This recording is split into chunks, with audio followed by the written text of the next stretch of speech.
Okay, good morning all. Welcome to Learners Academy. So today's topic is minors and cofactors. इस chapter का तीसरा topic है. First topic was the introductory part. Second topic हमने last cover किया area of triangle. ठीक है, and related things क्या हो गए जैसे इक्वेशन ऑफ लाइन और collinearity of 3 points. Now the third topic is minors and cofactors. तो हेडिंग मार्क कर ली. उसके अंदर पहले सीखना है what is minors, what is cofactors. ठीक है. अब देखो, कहने के लिए ये टॉपिक हम अभी सीख रहे हैं कि what are minors, what are cofactors, क्या चीजें हैं ये कहने के लिए अभी सीख रहे हैं, लेकिन इनडायरेक्टली हम इसको सीख चुके हैं. हमको पता नहीं है कि ये माइनर है. हमको पता है, हमने सॉल्व कर लिया, माइनर की वैल्यू भी हमने कई बार निकाली, बट हमको ये पता नहीं कि माइनर है क्योंकि उस टाइम इंट्रोड्यूस नहीं हुआ था. तो एक ही मिनट में समझ में आ जाएगा. एक डिटर्मिनेंट ले लेते हैं. ठीक है. So let's take an example.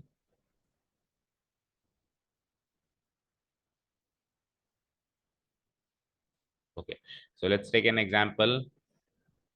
Suppose करो एक डिटर्मिनेंट लेते हैं. डिटर्मिनेंट डेल्टा इक्वल टू कुछ भी ले लो, 3, 5, 7, 1 - 2, 0, 5, 6, 1. ओके. सो ये एक डिटर्मिनेंट है. सो इस डिटर्मिनेंट को किसी भी रो या कॉलम को पकड़ के हम एक्सपेंड कर सकते हैं.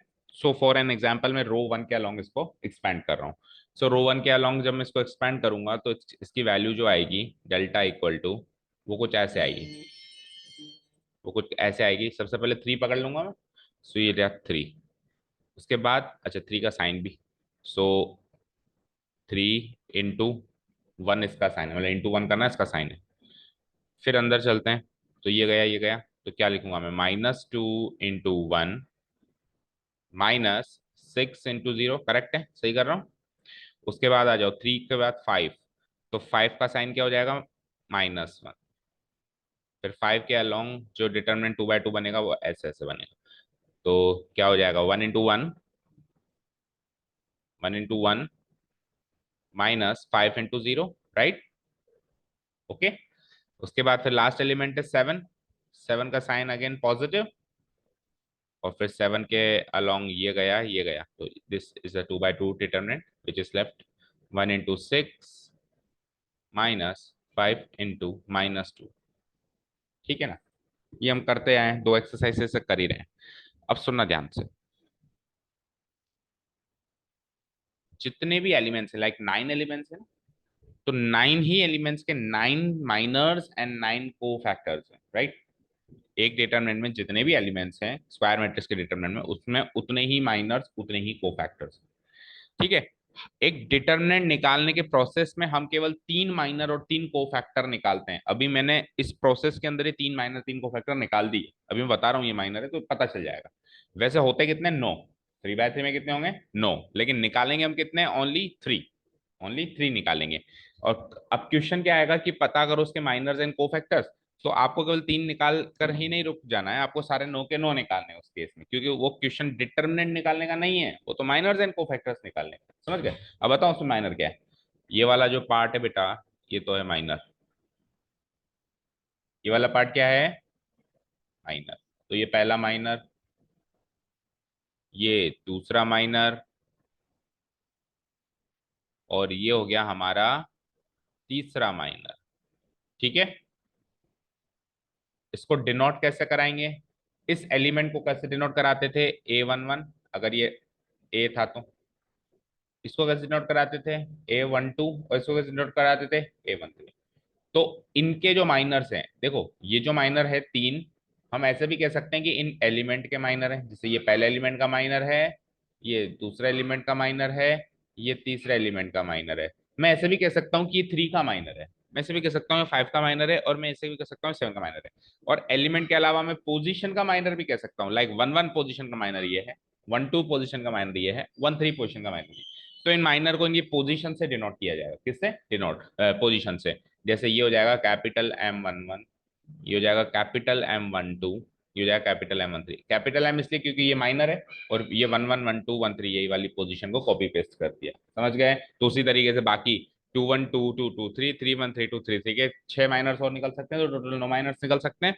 ठीक है. अब को फैक्टर्स क्या है, सुनना ध्यान से. अगर इन माइनर्स को इनका साइन भी दे दिया जाए, मतलब 1 से मल्टीप्लाई कर दिया जाए, -1 से मल्टीप्लाई कर दिया जाए और 1 से मल्टीप्लाई कर दिया जाए। अगर साइन भी अलॉट कर दिया जाए, प्लस या माइनस, प्लस या माइनस, प्लस या माइनस, तो वो को फैक्टर बन जाएगा। Very easy. यानी कि इस पूरे चीज का कॉम्बिनेशन होता है को फैक्टर। कहां से लेके कहां तक? यहां से लेके, यानी केवल मेन एलिमेंट छोड़ दो, बाकी सारा डिटरमिनेंट का प्रोसेस कर लो, तो ये पूरी चीज क्या है? को फैक्टर। को फैक्टर को कैसे डिनोट कराते हैं? या तो कैपिटल सी से या कैपिटल ए से। ज्यादातर जो वर्ड लेटर यूज होता है कैपिटल ए यूज होता है, और वही position capital A11, capital A12, capital A13, हर एक एलिमेंट का को फैक्टर भी बन जाएगा। समझ गए? क्लियर है? तो अब तक जो हम डिटरमिनेंट पढ़ रहे थे, उस डिटरमिनेंट की एक नई डेफिनेशन बता दूं। एक डिटरमिनेंट किसी भी एक पर्टिकुलर रो या कॉलम के एलिमेंट्स का उनके कोफैक्टर्स के साथ प्रोडक्ट का सम होता है नहीं होता? जैसे रो 1 है, तो रो 1 के तीनों एलिमेंट्स का उसके कोफैक्टर से तो प्रोडक्ट हो रहा है, क्योंकि बचा हुआ पार्ट तो कोफैक्टर है। अगर ये साइन हटा दे तो माइनर है, और साइन ऐड कर दें, मतलब साइन भी इन्वॉल्व कर दें, तो वो कोफैक्टर है। तो 3 का किससे मल्टीप्लाई किया? अभी 3 को किससे मल्टीप्लाई किया? इस A11 को कैपिटल A11 से तो मल्टीप्लाई किया। सो 3 को अपने ही को फैक्टर से, 5 को अपने ही को फैक्टर से, 7 को अपने ही को फैक्टर, और फिर ऐड कर दिया। तो क्या डिटरमिनेंट की नई डेफिनेशन मिली कि determinant is the sum of all the products of a particular of all the elements of a particular row और column with their respective cofactors. ये एक नई डेफिनेशन मिल गई हमको डिटरमिनेंट की। अब यहाँ पे true false fill in the blanks type के क्वेश्चन बन जाते हैं कि डिटरमिनेंट क्या है? एक एलिमेंट्स के उनके कोफैक्टर्स के साथ प्रोडक्ट का सम है या माइनर के साथ प्रोडक्ट का सम है, तो ब्लैंक दे देगा, उसमें भरना होगा, माइनर भरना है, कोफैक्टर भरना है। ट्रू फॉल्स टाइप का क्वेश्चन यहाँ पे बन जाता है। ठीक है। सो टॉपिक तो इंट्रोड्यूस हो गया, एक्सरसाइज भी बस बहुत इजी ऐसे ही हो जाएगी। अब कुछ एक्स्ट्रा बातें यहाँ पे सुन लो। एक्स्ट्रा बात सुन लो बेटा। अगर मैं, फिर यही सारी चीजें लिख देंगे ना। अगर मैं, जैसे रो 1 है, तो रो 1 के एलिमेंट्स क्या है? A11, A12, A13 है। अगर मैं इसको अपने रेस्पेक्टिव कोफैक्टर से मल्टीप्लाई करूं, कैपिटल A11, कैपिटल A12 और कैपिटल A13, और फिर ऐड कर दूं, तो मुझे डिटरमिनेंट मिलेगा? Tell me. लेकिन मैं कुछ नया ट्राई करूं, कुछ डिफरेंट ट्राई करूं, कुछ तूफानी ट्राई करूं, कुछ अलग चीज सोचूं मैं, यार ऐसा करके देखते हैं। क्या ट्राई किया मैंने? रो तो मैंने 1 ले ली, ठीक है, लेकिन को फैक्टर्स मैंने रो 2 के ले लिए। को फैक्टर्स मैंने क्या ले लिए? रो 2 के, capital A12, capital A22, capital A23। अब ऑब्वियस बात है, मैंने रो 1 लिए, को फैक्टर मैंने 2 के लिए हैं, लेकिन मल्टीप्लाई तो मैं रेस्पेक्टिव ही करूंगा। ऐसा नहीं करूंगा कि A11 को A22 से करूंगा, वो तो फिर कुछ बना ही नहीं। वो तो फिर कुछ भी कर रहे हो आप, तो कुछ भी वैल्यू आ सकती है। लेकिन अगर इस तरीके से कर रहे हो, रेस्पेक्टिव कर रहे हो, मतलब पहले का पहले से, दूसरे का दूसरे, तीसरे का तीसरे से, पर रो एलिमेंट्स एक्चुअली रो 1 के हैं, को फैक्टर्स एक्चुअली इसके रो 2 के हैं। या फिर, या फिर अगेन मैं रो 1 ले लूं, और को फैक्टर्स थर्ड रो के ले लूं। थर्ड रो के भी तो ले सकता हूँ, 3 रोज है ना, यहाँ तो मैंने सेकंड के ले लिया, यहाँ तो फर्स्ट के ले लिया, यहाँ सेकंड के ले लिया, थर्ड के लिए, तीनों का अगर मैं करके देखूं, कैपिटल A, तीसरी रो क्या बनेगी? 1 3, 2 3 और 3 3, और वही मैं सम करूं, प्रोडक्ट करके मैं क्या करूं? सम करूं। तो वहां से तो एक्चुअली डिटरमिनेंट जो होगा वो मिल जाएगा। इन दोनों की वैल्यू हर हाल में 0 होगी, चाहे से डिटरमिनेंट कुछ भी हो। इन दोनों की वैल्यू हर हाल में क्या होगी? 0 होगी, चाहे से डिटरमिनेंट में कोई भी वैल्यूज रखी हुई हो, कोई फर्क नहीं पड़ता है। ठीक है। अब ये प्रॉपर्टी एक तरीके से जो आगे के कुछ क्वेश्चंस भी सॉल्व करके देगी, कुछ नई प्रॉपर्टीज बनाएगी, ये प्रॉपर्टी कुछ नई प्रॉपर्टीज बनाएगी। इनवर्स निकालने की प्रॉपर्टी, अपन जो मैट्रिक्स का इनवर्स निकालते हैं उसमें ये काम आएगी। ठीक है, याद रहेगी। हाँ, लेकिन अगर रो के साथ कॉलम का कोफैक्टर्स का ले लिया तो कुछ नहीं होगा। अगेन फिर वो तो आप कुछ भी कर रहे हो, तो रो 2 कॉलम नहीं होगा, रो 2 रो ही होगा, और कॉलम 2 कॉलम ही होगा। ऐसे भी हो सकता है कि कॉलम 1 ले लिया मैंने, के तो एलिमेंट्स ले लिए, और कॉलम 1 के ही अगर कोफैक्टर्स ले लूं तब तो डिटरमिनेंट निकलेगा। लेकिन कॉलम 1 के एलिमेंट्स लेके कॉलम 2 के मैं कोफैक्टर्स ले लूं, या 3 के कोफैक्टर्स ले लूं, तो again the value will be 0। ठीक है, तो दैट्स इट। इससे ज्यादा कोई थ्योरेटिकल पार्ट नहीं, इसको लिख डालते हैं और एक्सरसाइज भी आज ही कर डालते हैं, 4 5 क्वेश्चन है। चलो।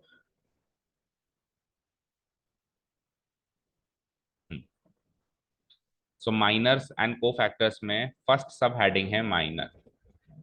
क्या कहता है ये, पढ़ते हैं हम। The minor of an element, A i g, किसी ए आई जे नामक एलिमेंट का जो माइनर है, और वो ए आई जे एलिमेंट एक डिटरमिनेंट का होगा, वो भी एक डिटरमिनेंट है। वो कैसे डिटरमिनेंट है अभी बताते हैं।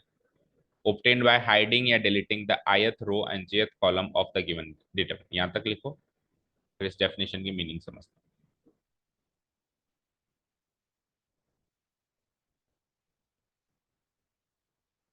एक मिनट।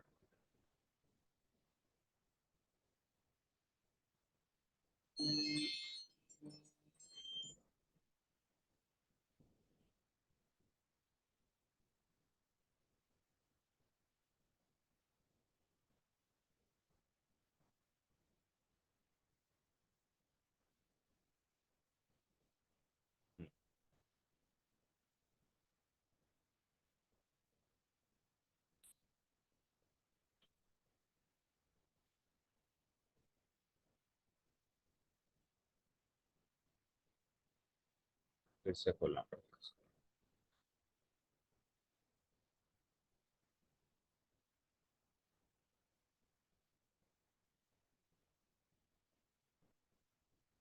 हम्म,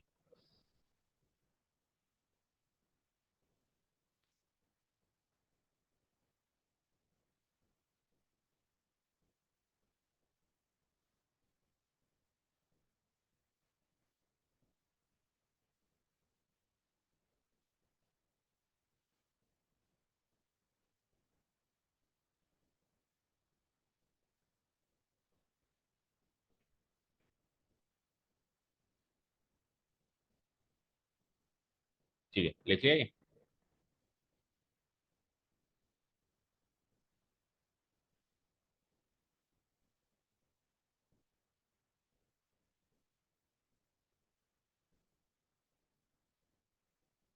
लिख लिया। देखो क्या कहता है ये। अभी जो सपोज करो मैंने 3 by 3 का डिटरमिनेंट बनाया था, समथिंग समथिंग समथिंग, कुछ भी ऐसे रफली ले लो। तो उसमें किसी भी एलिमेंट का माइनर निकालने का तरीका क्या बना। ये 3 by 3 का डिटरमिनेंट था, कुछ भी था, 5 7 0 1 -2 3 6 1 2। ठीक है, सपोज करो मुझे इस वाले एलिमेंट का माइनर चाहिए, पहला ही पहला जो एलिमेंट है 5। तो 5 वाले एलिमेंट की रो और कॉलम को छुपा के जो 2 by 2 का डिटरमिनेंट बना, यही तो माइनर है, चेक करो। यही तो माइनर था, -2 × 2 करके और -1 × 3 करके, इतना पार्ट ही तो माइनर था। तो माइनर की डेफिनेशन क्या हो गई, जिस एलिमेंट का आप, जिस ए आई जे नामक एलिमेंट का या पोजीशन का आप माइनर निकालना चाह रहे हो, उससे रेलेवेंट आपको ith row and jth column को हाइड या डिलीट करके जो बचा हुआ 2 by 2 का डिटरमिनेंट है, मान लो ओरिजिनली डिटरमिनेंट 2 by 2 का है, तो फिर बचा हुआ सिंगल एलिमेंट ही माइनर है। ठीक है ना। फॉर एग्जाम्पल अगर मान लो सर ये 2 by 2 का डिटरमिनेंट होता, 2 by 2 का डिटरमिनेंट छोटा सा मान लो ऐसे होता, 3 5 6 7, और मुझे 3 का माइनर चाहिए या इस वाले पोजीशन का माइनर चाहिए, तो मैं ये वाली रो और ये वाले कॉलम हटाता, तो आंसर क्या आता, मतलब इस वाले बचे हुए पोर्शन का डिटरमिनेंट, तो 7 का डिटरमिनेंट 7 ही होता है, सिंगल एलिमेंट का डिटरमिनेंट 7 ही होता है। तो कुल मिला के डेफिनेशन बन गई ना कि ith रो और jth कॉलम को हटा के बचा हुआ डिटरमिनेंट ही माइनर है। बात खत्म। अच्छा, 4 by 4 में भी माइनर का क्वेश्चन आ सकता है, याद रखना। डिटरमिनेंट निकालने का नहीं आएगा, लेकिन माइनर्स को फैक्टर्स निकालने का आ सकता है, तो वो थोड़ा लेंदी प्रोसेस हो जाएगा। 4 by 4 का एग्जाम्पल सोचो। सपोज करो,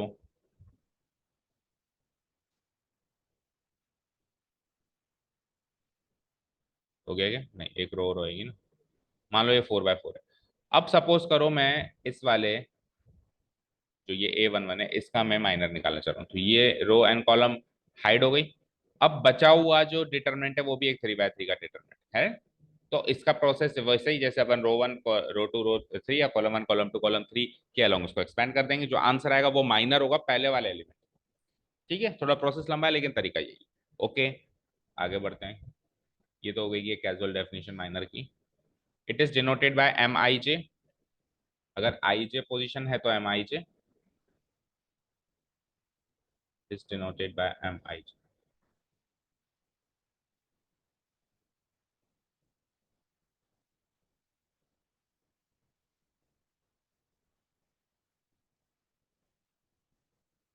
नोटेशन लिख दिया हमने।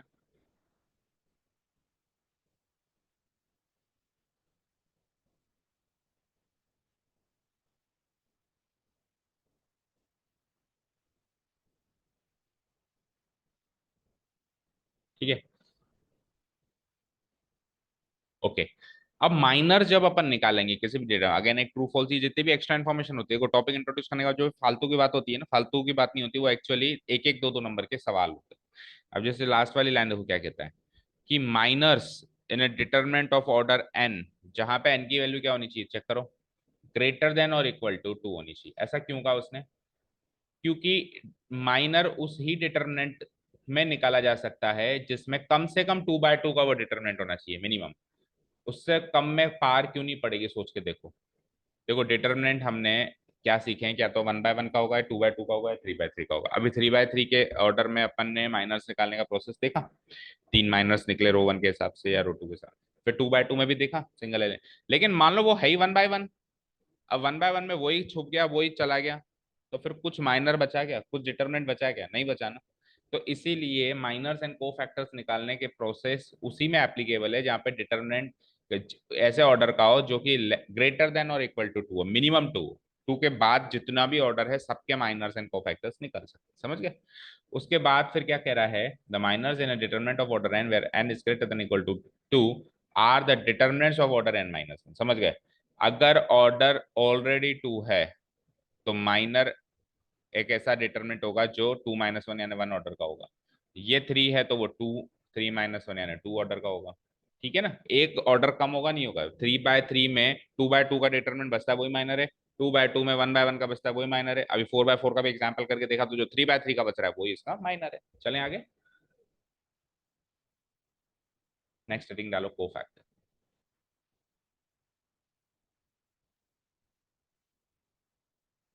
अब जैसा कि हम ऑलरेडी पढ़ चुके हैं, को फैक्टर इज नथिंग, माइनर को अगर उसके साइन से मल्टीप्लाई कराते हैं। अब साइन डिसाइड होता है हमारे किससे? सिक उससे, ऑर्डर से। अगर ऑर्डर इवन है या ऑर्डर, उससे वो डिसाइड होता है।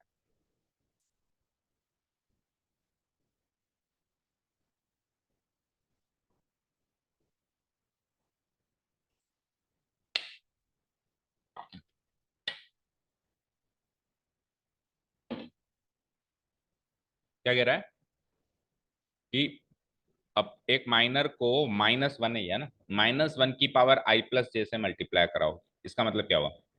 ये सपोज करो, अपन ने अभी तक साइन कैसे याद किया है? देखो, किसी भी ऑर्डर का साइन कैसे याद किया है? ऑड इवन ऑड ऐसे याद किया है। जैसे कि ये क्या है, A11, A12, A13, तो इसका साइन कैसे याद किया है अपन ने? इवन। इसका साइन कैसे याद किया है? ऑड। इसका साइन कैसे याद किया है? इवन। कैसे? 1 + 1 2 इवन है, 1 + 2 3 ऑड है, 1 + 3 4 इवन है। ठीक है। तो अब ये तो याद करने का एक तरीका हो गया, लेकिन इसको लिखूं कैसे? तो -1 की पावर अगर मैं आई प्लस जे लगाऊं, आई प्लस जे मतलब 1 + 1 लगाऊं, सेकंड एलिमेंट के लिए -1 की पावर अगेन आई प्लस जे लगाऊं यानी 1 + 2 लगाऊं, और थर्ड एलिमेंट के लिए अगेन मैं -1 की पावर आई प्लस जे लगाऊं यानी 1 + 3, उसके ऑर्डर्स का सम कर की पावर, -1 की पावर क्या, उसके ऑर्डर का सम लगा दूं, तो ये मुझे बताओ, ये इवन हो गया, 1 बन गया, ये -1 बन गया, और ये क्या बन गया, वापस 1 बन गया। अब अभी तक तो अपन ऐसे याद रख रहे थे कि 1 से मल्टीप्लाई करो, -1 से मल्टीप्लाई करो 1 से, लेकिन एक्चुअली मल्टीप्लाई इससे हो रहा है, इससे हो रहा है, इससे हो रहा है। ठीक है, समझ गए? तो एक माइनर को -1 की पावर आई प्लस जे से मल्टीप्लाई करने से उसको उसको साइन अलॉट हो जाता है और वो को फैक्टर बन जाता है, उनका प्रोडक्ट जो है वो को फैक्टर बन जाता है। और को फैक्टर को कैसे डिनोट कराते हैं? या तो ए आई जे या फिर C I J. It is denoted by either A I J और सी आई जे।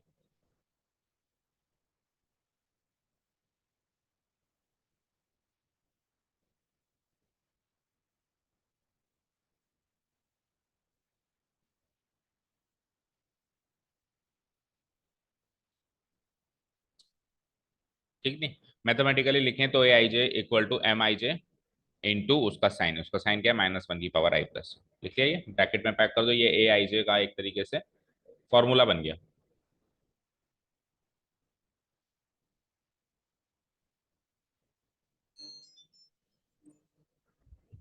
लिख लिया यहाँ तक?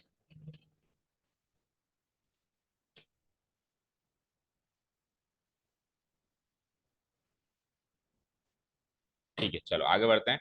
अब सिंपल टर्म्स में अब सुनो, जैसे अपन उसको 1 से मल्टीप्लाई करेंगे तो उसमें कोई चेंजेस आएगा ही नहीं। को फैक्टर निकालने के प्रोसेस में क्या होगा, या तो मैं उसको 1 से मल्टीप्लाई करूंगा या -1 से, इससे ज्यादा तो कुछ होगा नहीं। तो when ever I am multiplying A minor with 1, तो को फैक्टर वो का वही बनेगा जो माइनर था, और अगर -1 से किया तो उसका नेगेटिव बनेगा।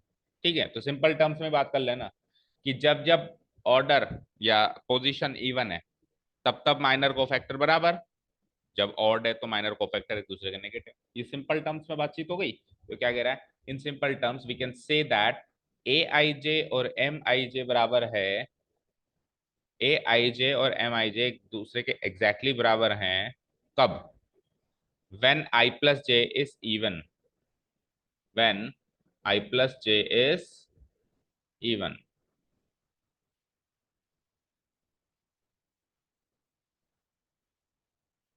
when I plus j is even। अब I plus j even कब होता है, बताया था ना इससे क्रॉस में। ठीक है, तो यानी कि डायगोनल एलिमेंट्स के लिए वैसे डिटरमिनेंट में एक डायगोनल होता है, लेकिन स्टार मार्क लगा हुआ है यहाँ पे। स्टार मार्क इसलिए लगा हुआ है क्योंकि केवल इस कॉन्सेप्ट के लिए ये इसको और इसको दोनों को डायगोनल मानो, वैसे बाकी प्रोसेस के लिए केवल ये सिंगल डायगोनल रो वो जो एलिमेंट्स होते हैं हमारे। ठीक है, सो आई प्लस जे इवन, और आई प्लस जे इवन कब है, दैट इज और ज्यादा बता दिया, जब ए आई जे क्या हो, एक डायगोनल एलिमेंट। ठीक है,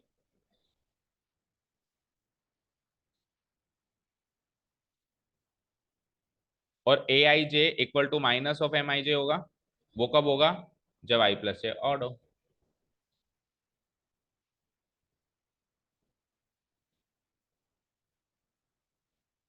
जब आई प्लस जे ऑड, और आई प्लस जे ऑड कब होगा, जब वो नॉन डायगोनल एलिमेंट डायमंड बनाता है।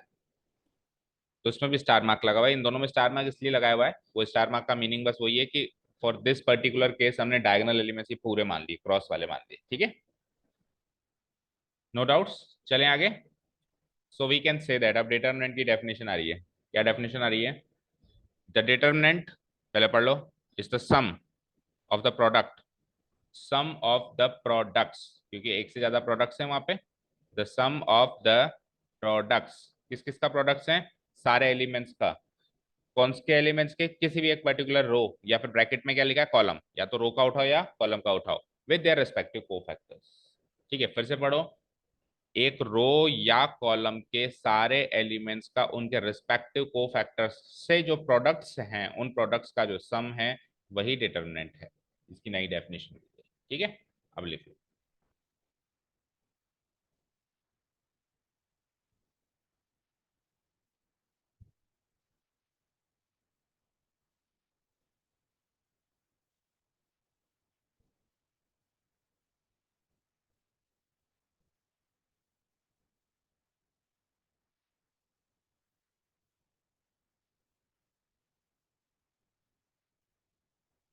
एलिमेंट्स का कोफैक्टर्स से प्रोडक्ट, प्रोडक्ट्स, प्रोडक्ट्स इसलिए क्योंकि एक से ज्यादा प्रोडक्ट्स हो रहे हैं, और उन सबका सम, यही डिटर्मिनेंट है, यही डिटर्मिनेंट। लिख लिया, चलें आगे। ओके, फॉर एग्जाम्पल, एग्जाम्पल के तौर पे अगर एक ऑर्डर 3 का डिटर्मिनेंट है, तो उसमें डिटर्मिनेंट की वैल्यू क्या होगी, A11 into capital A11, A12 into capital A12, A13 into capital A13।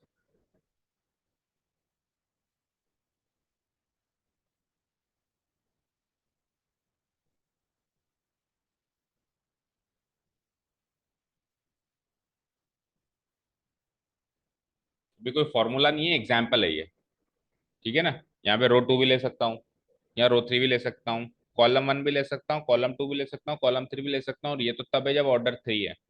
Order change हुआ तो फिर इधर से कुछ और ले सकता हूँ। ठीक है, सो इसको एग्जाम्पल लिखा है, कोई फिक्स ऐसा नहीं है कि साहब यही हमारा फॉर्मूला बन गया। It is not a formula, it is an example. चलें आगे। अब वो नोट डाल के अपने को बात लिखनी है कि अगर अपन एक रो का दूसरे के कोफैक्टर से मल्टीप्लीकेशन या प्रोडक्ट करके सम करें तो हमको क्या मिलेगा, 0 मिलेगा आंसर। ठीक है, नोट डाल के पहले पढ़ लेते हैं इसको क्या कह रहा है।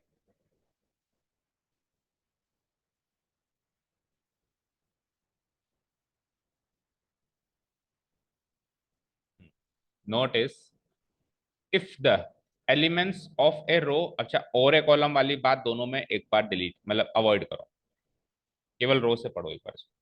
पढ़ते हैं, if the elements of a row are multiplied by the respective cofactors of another row, same row नहीं है, अनदर रो।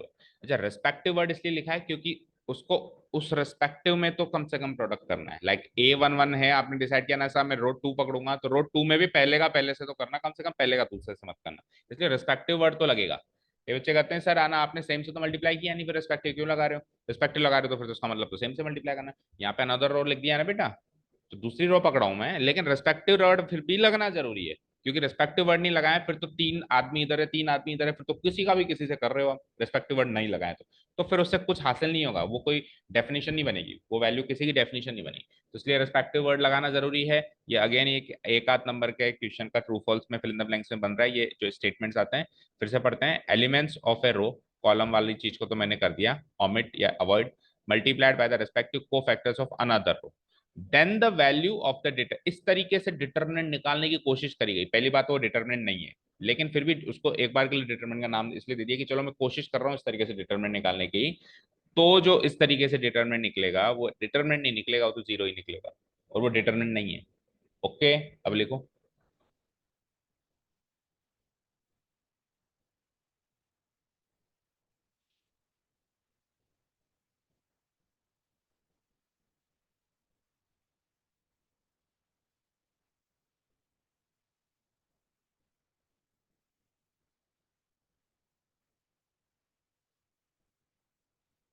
अनदर वर्ड बड़ा इंपॉर्टेंट।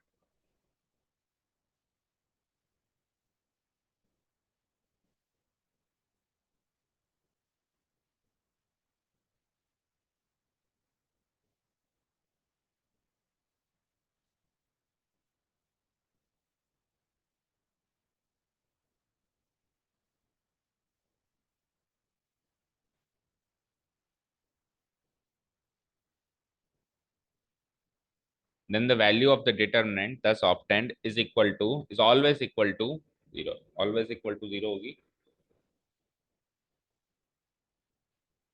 अभी ये कॉलम वर्ड मैंने क्यों पहले अवॉइड करवाया, कि गलती से आप इसको ऐसे ना समझ लो कि रो का कॉलम से भी कर सकते हैं, दोनों ये और अ कॉलम दोनों जगह ब्रैकेट में है, यानी कि या तो रो टू रो पकड़ेंगे, या फिर आप रो को हटा के कॉलम टू कॉलम पकड़ेंगे। ठीक है, लेकिन रो टू कॉलम कॉलम टू रो नहीं पकड़ सकते, नहीं तो फिर कुछ नहीं मिलेगा, ना डिटरमिनेंट मिलेगा ना जीरो मिलेगा। ओके, बढ़े आगे, और एक कॉलम को भी अंडरलाइन कर लेते हैं।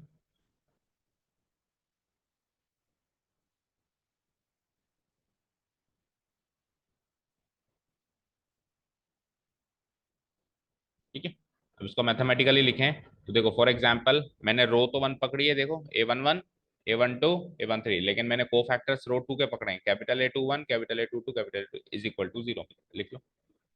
And it is again not a formula, just an example. कुछ भी कॉम्बिनेशन बना सकते हैं, रो वन का कॉलम थ्री, रो वन का रो थ्री से, रो टू का रो वन से, कुछ भी बना सकते हैं ना। तो ये कोई फॉर्मूला नहीं है, एक एग्जाम्पल है भाई, एक एग्जाम्पल मैंने उठा के देख लिया तो उसकी वैल्यू क्या मिलेगी मुझे, सीख। और इस बात को अपन एक्सरसाइज के क्वेश्चन से प्रमाणित भी करके देखेंगे। Okay,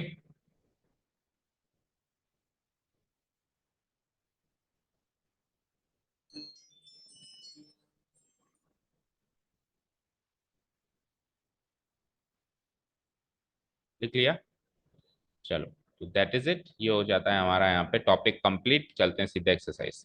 next topic is adjoint and inverse, वो जो लास्ट एक्सरसाइज है उसका टॉपिक है, लास्ट है सेकंड लास्ट, इसके बाद कितनी और है, पांच है या छह,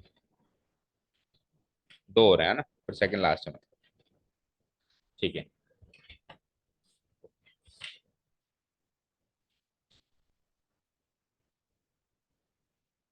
तो कर देते हैं क्लोज, और आइए exercise.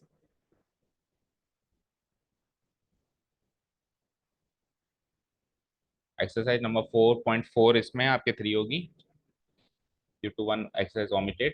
Question number one is write minors and cofactors of the elements of the following determinants। तो आपको माइनर्स एंड कोफैक्टर्स लिखने हैं। तो 2/2 की दो हैं, 3/3 के दो हैं, एक एक में करवाता हूँ, एक एक आप होमवर्क करो। लेट्स से फर्स्ट का फर्स्ट पार्टी अटेम्प्ट करते हैं, तो कैसे प्रेजेंट करेंगे वो भी लिखेंगे। अब देखो ये इस समय मैट्रिक्स नहीं है, क्या है ये, डिटर्मिनेंट है, क्योंकि बार्स कैसे हैं, ऐसे हैं, ऐसे नहीं है। ठीक है, तो क्या लिखूंगा मैं, here the given determinant is,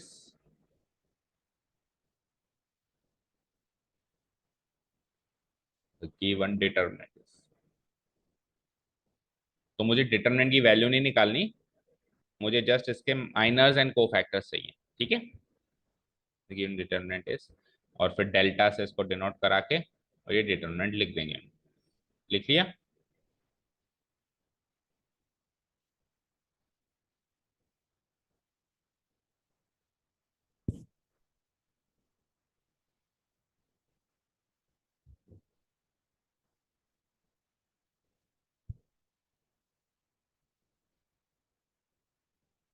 लिख लिया। अब माइनर्स निकालने, कोफैक्टर्स निकालने, तो एक तरफ हम निकालते हैं माइनर्स। नाउ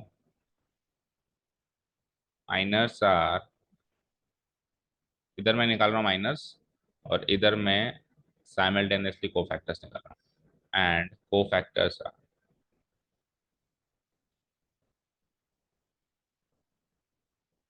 सो माइनर्स हम डिनोट कराएंगे, चार हैं तो चार ही निकलेंगे। Capital M11, capital M12, capital M21 and capital M22। तो कोफैक्टर्स हम कैपिटल ए से कराएंगे denote, capital A11, capital A12, 21 and 22। ठीक है, निकालना शुरू करते हैं। सो M11 के हिसाब से उसको रो को कॉलम को हाइड करके जो डिटरमिनेंट बचा, अब आंसर तो 3 मुझे दिख रहा है, लेकिन उसने ऐसे तो ना कहा था कि जो एलिमेंट बचा, उसने क्या कहा था जो डिटरमिनेंट बचा। तो अब इसका डिटरमिनेंट ये खुद है, वो मुझे पता है, लेकिन एक बार डेफिनेशन के अकॉर्डिंग चलेंगे तो हम 3 ना लिख के इस तरीके से लिखेंगे, डिटरमिनेंट 3 इक्वल टू 3। कुल मिलाकर डायरेक्ट नहीं लिखेंगे, क्योंकि डायरेक्ट लिखने का मतलब है आप ऐसे जाहिर कर रहे हो कि बचाकर जो एलिमेंट बचा, छुपाकर जो एलिमेंट बचा, जबकि छुपाकर जो डिटरमिनेंट बचा वो आंसर है। ओके, तो उसको इस तरीके से प्रेजेंट कर, ठीक है। नेक्स्ट बताओ। फिर M12 के हिसाब से ये गया, ये गया, तो जीरो बचा, मतलब जीरो का डिटरमिनेंट जो जीरो ही होगा।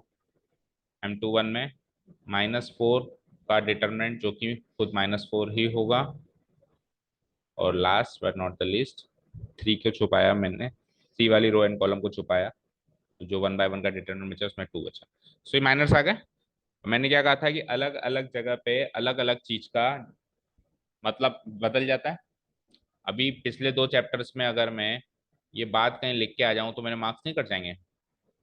पिछले 2 चैप्टर्स में क्या मीनिंग होगा, पहले दूसरे चैप्टर में इसका मीनिंग क्या होगा, मॉडुलस, या जनरल बात कर रहा हूँ, जनरल मैथ्स में इसका मीनिंग है मॉडुलस। तो मॉडुलस -4 लिख के आ रहा हूँ तो गलत कर देगा। लेकिन डिटरमिनेंट्स एंड मैट्रिसेस वाले चैप्टर में ये सही है, क्योंकि इसका मीनिंग ही कुछ और है, जहाँ पे इसका मीनिंग डिटरमिनेंट है। ठीक है ना। चलो आ जाओ इधर, को फैक्टर्स निकालते हैं। तो को फैक्टर्स का फॉर्मूले से निकालेंगे हम, क्या फॉर्मूला है, M11 इंटू -1 की पावर 1+1 I+1।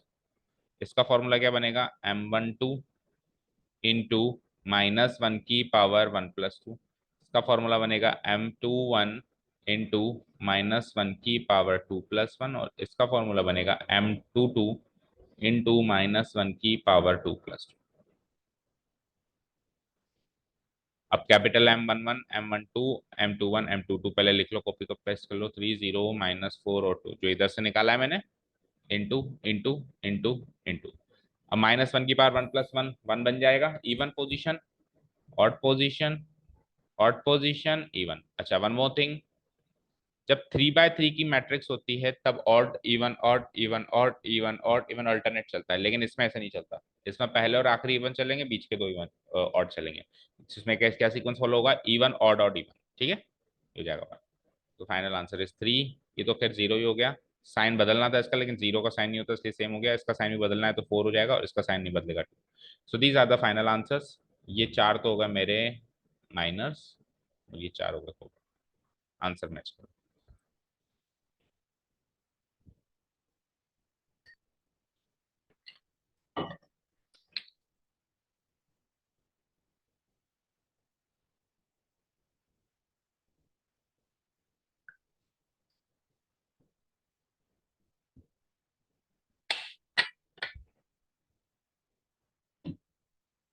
अब एक 3 by 3 का कर लेते हैं। वैसे तो सीख गए, पर ये कि थोड़ा प्रेजेंटेशन पार्ट आ जाएगा, समझ में भी कैसे करना है। अब ये तो देखो आइडेंटिटी मैट्रिक्स है, इसके तो बहुत आसानी से निकलेंगे, तो इसका करता हूं मैं ना। सेकंड वाले क्वेश्चन आता है, here the given determinant is,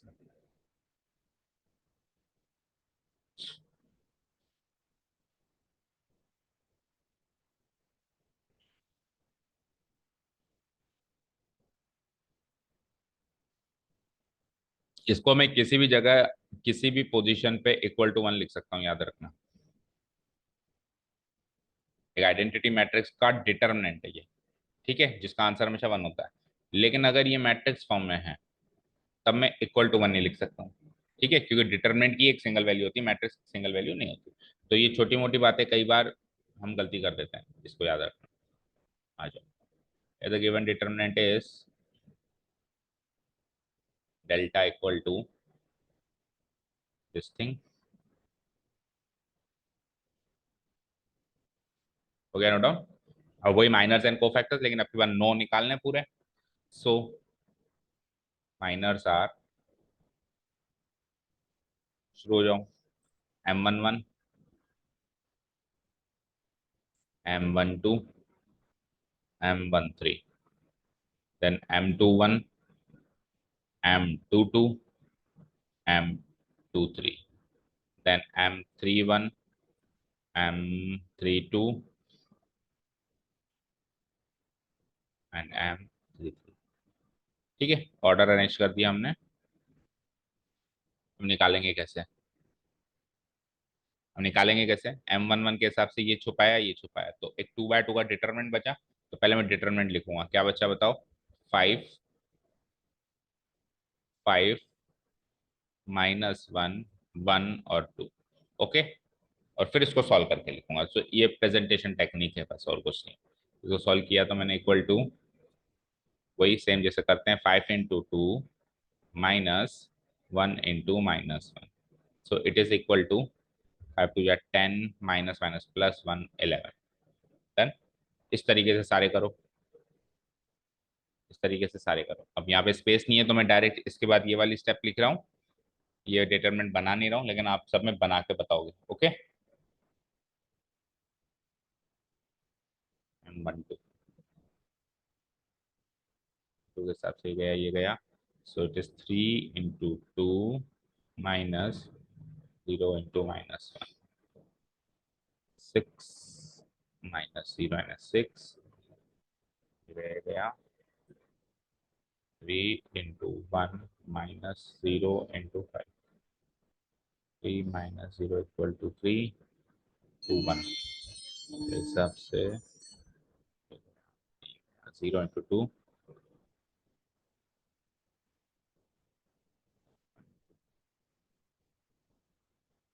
-4, M22 1 × 2 -0 × 2। 2 3 पे आ जाओ, 2 3 के हिसाब से ये गया, ये गया। 1 × 1 -0 × 0 -0 1, 3 1 के हिसाब से गया 0 × -1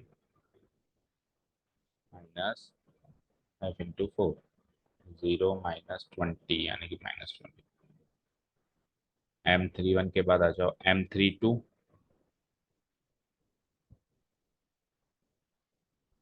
M32 ये गया, ये गया। तो 1 × -1 -3 × 4, -1 -12 यानी कि माइनस का थर्ड।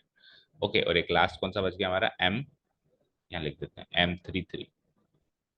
क्या होगा M33? शॉर्ट में लिख देता हूँ मैं, ये गया, ये गया। तो 5 -0 यानी 5 आया। सो मैच करो, यही माइनर से क्या सारे। ठीक है, अब कोफैक्टर्स एंड कोफैक्टर्स आर,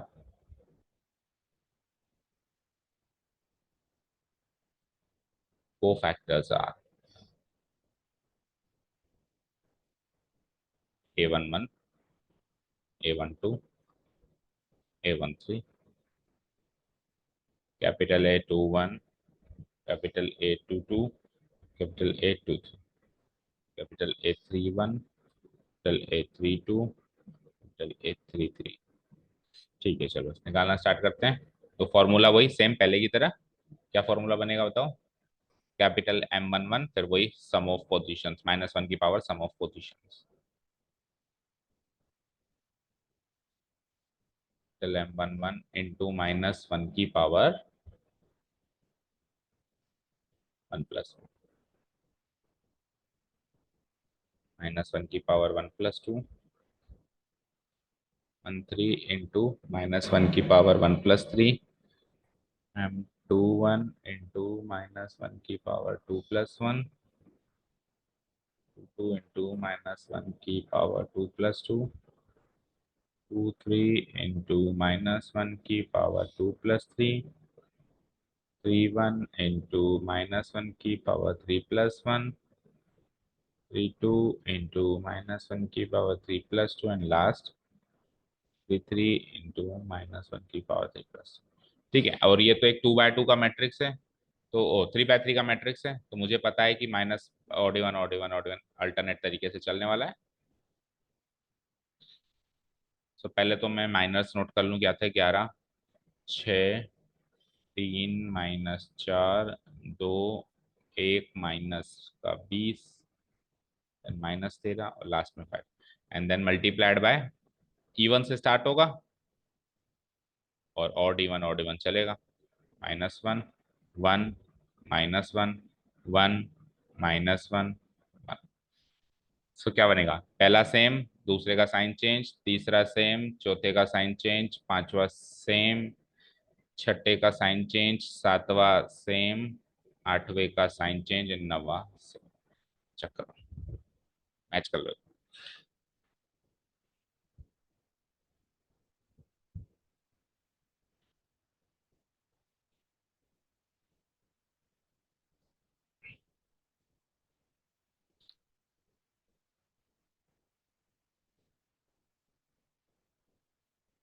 ठीक है, अब इसमें से अगर मुझे फालतू, अगर लेट से डिटरमिनेंट निकालने के लिए भी कहते हैं, तो जैसे मैंने रो 1 पकड़ ली, तो को फैक्टर्स 1 के पकड़ लो, और वही रेस्पेक्टिव एलिमेंट्स को रेस्पेक्टिव एलिमेंट्स से मल्टीप्लाई करके जोड़ दो, और डिटरमिनेंट भी आ जाएगा।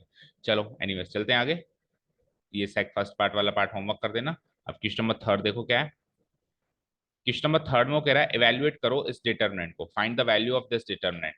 इस डिटरमिनेंट की वैल्यू चाहिए मुझे, पर अब तक जब हम डिटरमिनेंट 3x3 की वैल्यू निकालते थे तो हमारे पास ऑप्शंस होते थे 6, रो 1 रो 2 रो 3, कॉलम 1 कॉलम 2 कॉलम 3। उसने ये ऑप्शन इस बार खत्म कर लिया, इसने क्या कहा कि आप सेकंड रो के ही कोफैक्टर्स का इस्तेमाल कर सकते हैं।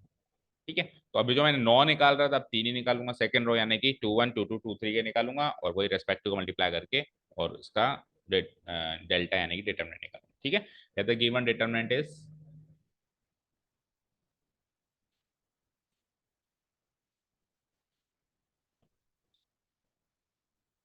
here the given determinant is,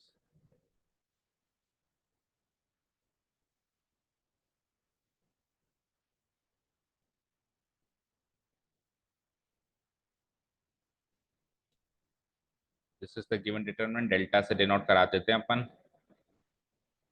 ठीक है, अब रो 2 पकड़नी है अपने को।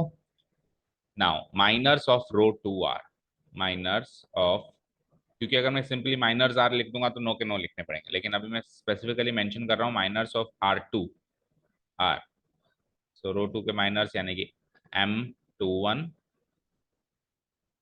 M22, M23 इक्वल टू, तो 2 1 को, इस 2 को छुपाया, इसको और इसको, तो 3 8 2 3, इसका डिटरमिनेंट बनेगा 2/2, 3 8 3 8 2 3। सॉल्व करेंगे तो 3 3 जा 3 × 3 -2 × 8, that is equal to 9 -16 and that is equal to -7। चलो सेकंड का बताओ, ये जाएगा ये जाएगा, तो 2/2 का जो बनेगा 5, ये गया, तो 5 8 1 3, 8 1 3, so 5 into 3 minus 1 into 8, 15 minus 8 comes out to be 7, last, ये जाएगा ये जाएगा, so 5 3 1 2, 5 3 1, 5 into 2 minus 1 into 3, 10 minus 3 comes out to be 7, ये निकालें। Co-factors are,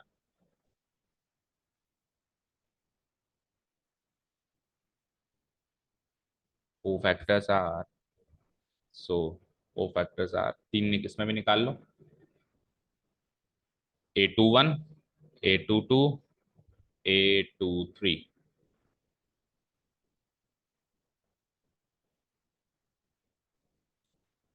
क्या फॉर्मूला है, m21 इंटू क्या होगा, -1 की पावर 2+1, m22 इंटू -1 की पावर 2+2, m23 इंटू -1 की power 2+3 equal to equal to पहले मैं माइनस लिख दूंगा, -7 7 7, और इसकी साइन चेंज होगा, इसका नहीं होगा, इसका भी होगा। सो क्या हो जाएगा, 7, ये भी 7, और वो हो जाएगा -7। ठीक है, तीनों कोफैक्टर्स आ गए, तीनों माइनस आ गए। अब डेल्टा चाहिए आपको, है ना। नाउ डेल्टा इक्वल टू, तो फॉर्मूला बना रहा हूं मैं, रो 2 के हिसाब से फॉर्मूला बना रहा हूँ। क्या फॉर्मूला बनेगा बताओ रो 2 के हिसाब से, small a21 dot capital A21 dot मतलब multiply, plus small a22 dot capital A22 plus small a23 dot capital A23, and that is equal to, तो एलिमेंट्स रख देता हूं पहले, तो 2 0 1, मल्टीप्लाई मल्टीप्लाई मल्टीप्लाई, फिर कोफैक्टर्स रख देता हूँ, 7 7 -7, और फिर इनके रिस्पेक्टिव प्रोडक्ट्स का फाइनली सम, 2 7 जा 14 प्लस 0 प्लस -7, तो 14 -7 7 आंसर आ चुका है आपका। चलो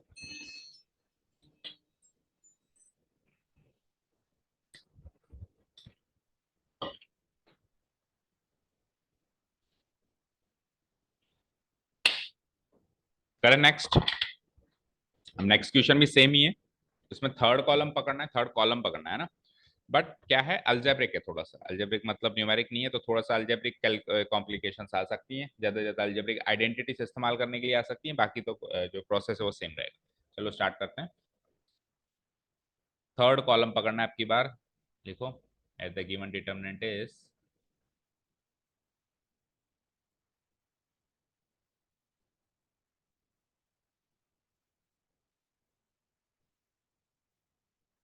इज, लिख दो।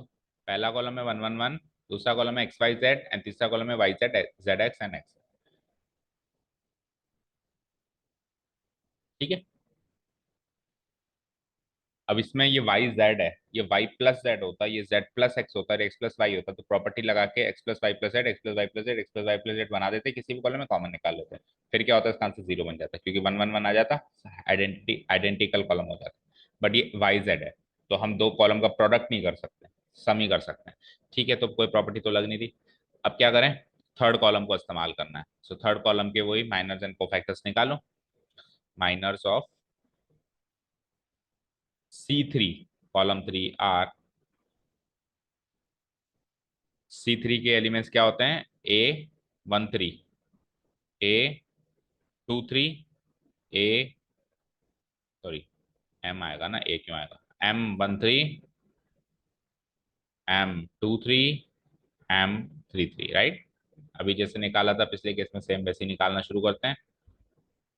तो ये वाई जेड छुपाऊंगा तो डिटर्मिनेंट बनेगा बचा हुआ 1 y 1 z, that is equal to 1 × z z, 1 × y y, तो z माइनस वाई बना। इधर आओ, इधर मैंने क्या छुपाया, जेड एक्स को छुपाया, इसको इसको, तो 1 x 1 z, ये बच गया 1 x 1 z, that is equal to 1 × z z, 1 × x, z minus x बन गया यहाँ पे। फाइनली लास्ट वाला देख लो, M33, ये गया ही गया, तो 1 x 1 y, ये बच गया 1 x 1 y, 1 x 1 y, 1 × y y minus x, z minus y, z minus x, ठीक है, करेक्ट है। सो माइनर्स आ गए, अब वही cofactors, and cofactors are, cofactors of C3 are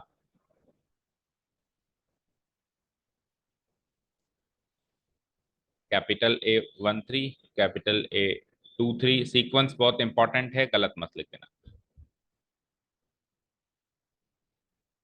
formula लिखेंगे पहले, जिससे लिखते हैं M13 मल्टीप्लाइड बाय -1 की पावर 1+3, M23 इंटू -1 की पावर 2+3, और M33 इंटू -1 की पावर 3+3। माइनस लिख देता हूँ एक बार में, क्या है, z minus y, z minus x and y minus x.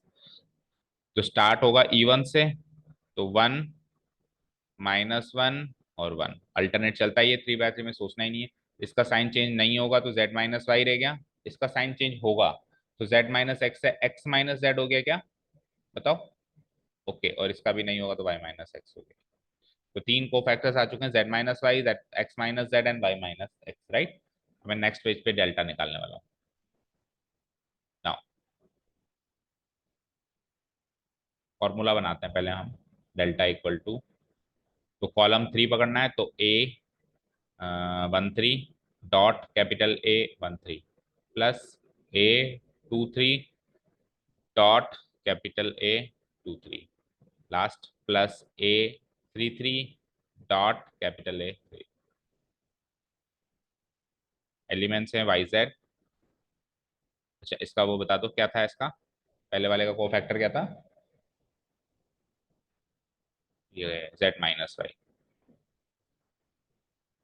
Plus A 23 में क्या है, जेड एक्स, तो इसका कोफैक्टर क्या था, x minus z, x minus z, plus A 33 x y, and इसका कोफैक्टर था y minus x, y minus x, y minus x था ना। ठीक है, चेक कर लिया। चलो, अब वैसे तो देखो उसको सॉल्व करके प्रोडक्ट करके हम आंसर निकाल सकते हैं, बट यहाँ पे कुछ अलजेब्रिक कॉम्प्लेक्सिटीज आ सकती है। देखो, एक बार प्रोडक्ट करता हूँ मैं, देखता हूँ। तो वाई जेड इंटू जेड, देखो वाई जेड स्क्वायर, वाई से मल्टीप्लाई करेंगे तो y square z, z x into x करेंगे तो हमेशा सीक्वेंस में लिखा करो। देखो, जेड एक्स इंटू एक्स को मैं जेड एक्स स्क्वायर लिख सकता हूँ, बट सीक्वेंस हमेशा फॉलो करो, एक्स स्क्वायर जेड लिखो, अल्जेब्रिक ऑर्डर। उससे क्या है, गलती करने के चांसेस कम हो जाएंगे। X square z, z x into minus z हो जाएगा एक्स जेड स्क्वायर, सही है। X Y into y is what, x y square, plus minus sign का ध्यान रखना, x Y into y x is x square. Okay, अब देखो यहाँ पे 6 एक्सप्रेशन है ना, तो ये होपफुली 3 बाइनोमियल्स का प्रोडक्ट है, something minus something into something minus something into something minus something. अब जब भी 3 हो जाए तो एक काम करते हैं हम, इनमें से कोई भी एक को तो वापस हम फैक्टराइज कर देते हैं, या तो z इस वाले पार्ट को हम वापस फैक्टराइज कर देते हैं, या इस वाले पार्ट को, या इस वाले पार्ट को, एनी वन यू लाइक। और फिर बचे हुए में से फिर हम बाकियों के फैक्टराइजेशन प्रोसेस चलाएंगे। तो एक काम करते हैं, लास्ट वाले को वापस फैक्टराइज कर देते हैं एक बार। ठीक है, यानी लास्ट वाले को हम फैक्टराइज ही नहीं करते हैं, मतलब एक्सपैंड ही नहीं करते, फैक्टराइज फॉर्म में ही रख देते हैं वापस। y माइनस एक्स से बस एक काम करो, इसको x माइनस वाई बना दो, क्योंकि hopefully x minus why he बनेगा, y माइनस एक्स नहीं बनेगा। तो एक्स वाई का अब मैं माइनस एक्स वाई कर दूं बाहर, क्या कर दूं, माइनस एक्स वाई, तो अंदर क्या हो जाता है, x माइनस वाई। डन। अब मेरे पास इसका तो काम हो गया, ये 4 में से मुझे फैक्टराइज करना है। ऑब्वियसली इन दोनों में से और इन दोनों में से तो कॉमन ही निकलेगा, क्योंकि कॉमन निकलेगा तो ऊपर वाला ही बच जाएगा, तो ऊपर वाला ही बच जाएगा ना। तो ऑब्वियसली इन दोनों में से और इन दोनों में से कॉमन निकालना पड़ेगा। ठीक है, सो निकालना शुरू करो। देखो, अगर मैं इन दोनों में से कॉमन निकालूं तो वाई जेड और एक्स जेड में से क्या कॉमन आएगा, वाई जेड स्क्वायर और एक्स जेड स्क्वायर में से क्या जेड स्क्वायर कॉमन आएगा। So take z square is common between them. तो जेड स्क्वायर कॉमन आते ही क्या बचेगा, वाई माइनस एक्स बचेगा। लेकिन मुझे एक्स माइनस वाई बचाना है, तो मैं क्या करता हूँ, माइनस एक्स स्क्वायर। तो बचा क्या, एक्स माइनस वाई। डन। अब क्या बचा, ये दो, इन दोनों में से वैसे क्या कॉमन आता है, ये सोचो, जेड आता है, ओनली जेड कॉमन आता है, ओनली प्लस जेड कॉमन आता है। लेकिन प्लस जेड कॉमन आएगा तो x square minus Y square बचेगा, ठीक है, मुझे भी वही चाहिए। तो जेड कॉमन लेते ही क्या बच गया, X square minus Y square, minus x Y into X minus Y. अब तीनों में से X minus Y, x minus Y, x minus common आ सकता है, क्योंकि X square minus Y square को अगले नेक्स्ट स्टेप में लिख दूंगा मैं minus X square common, X minus Y. इसको नेक्स्ट स्टेप में मैं लिख दूंगा प्लस जेड कॉमन, इसको क्या लिख दूंगा मैं, x minus y into x plus y, then minus x y, x minus y. अच्छा, ये काम आप जरूरी नहीं है इसके साथ, इसको एज इट इज रख के, इसको एज इट इज रख के इन दोनों के साथ, और इसको एज इट इज रख के इन दोनों के साथ भी कर सकते थे।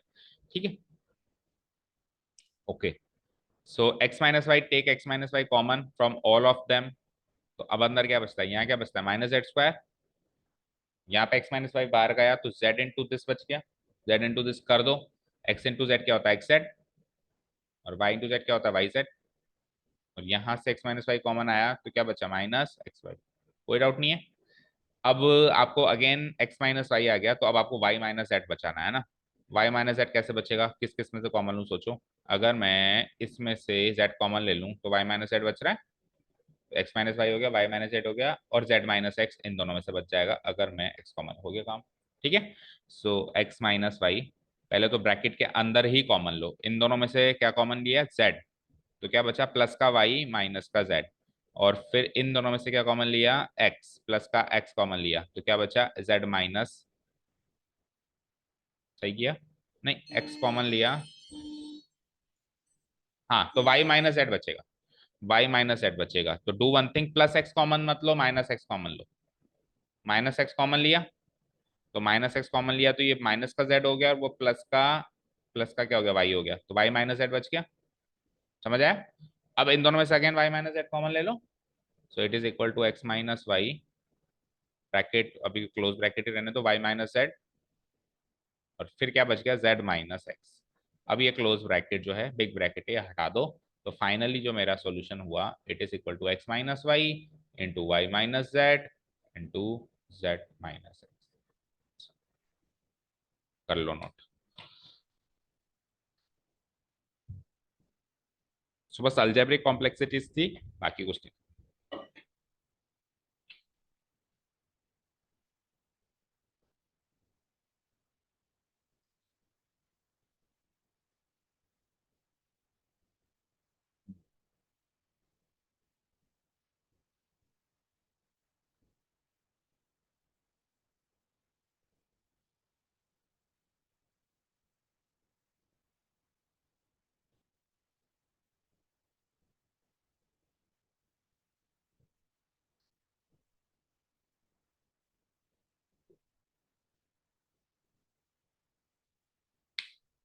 हो गया। अब आप एक काम करना, आज के दिन में जो सबसे कोई अच्छी चीज लगी वो ये लगी, कॉम्प्लेक्स चीज लगी, तो घर जाके जैसे हमने अभी क्या रखा था, इसको सेम रख के बाकी दोनों में से कॉमन निकाले, आप दोनों चीजें ट्राई करना, इसको सेम रख के इन दोनों में से ट्राई करना, एंड इसको सेम रख के इसको ट्राई करना, और सेम आंसर आ रहा है कि नहीं आ रहा है, और कुछ दिक्कत आए तो कल जरूर पूछ, क्योंकि हर चीज आनी चाहिए हमको। लास्ट क्वेश्चन तो बड़ा इजी होगा, को फैक्टर्स एंड उससे रिलेटेड एमसीक्यू है। अगर डेल्टा ये है, सारे के सारे सीक्वेंस रखे हुए अंदर, और ए आई जी उसका को फैक्टर है इस वाले एलिमेंट का, तो डेल्टा की वैल्यू क्या होगी। तो आपको सीक्वेंस कौन सा सही फॉलो हुआ चेक करो। देखो 1 1 1 2 1 3 रो 1 है, 3 1, ये तो कुछ होता ही नहीं है, होता ही नहीं है ना। या तो आप 1 1 रखते या 2 1 रखते तो फिर भी जीरो मिलता है ना। तो फर्स्ट वाले ऑप्शन में तो कुछ भी नहीं बनेगा। इधर आ जाओ, 1 1 1 2 1 3, कैपिटल ए 1 1, कैपिटल ए 2 1 आ गया, 1 2 के साथ 2 1 कैसे चलेगा, इधर भी कुछ नहीं बनेगा, सो ये भी nothing, it is also nothing. इधर आओ, 2 1 2 2 2 3 लिया है, लेकिन अंदर फिर 1 1 1 2 1 3 ले लिया, तो दूसरे के कोफैक्टर्स ले लिए, तो उसकी वैल्यू जीरो बनेगी। ठीक है, लास्ट देखते हैं, 1 1 2 1 3 1, कैपिटल ए 1 1, कैपिटल ए 2, ये एग्जैक्टली ले लिया, so this is the value of delta, answer option में। ऊपर के दो तो कुछ भी नहीं बनेंगे, ये जीरो बनेगा और ये डेल्टा बनेगा, ऑप्शन चेक करो answer, option D.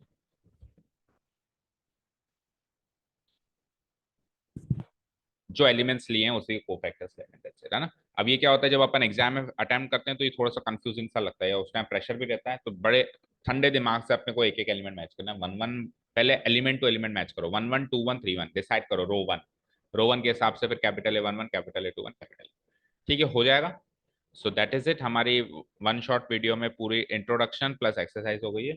One day match था आज तो, और एडजॉइंट एंड इनवर्स अपन कल स्टार्ट करें। ओके, चलो चलो, thank you so much for listening to us, have a nice day, keep learning, bye.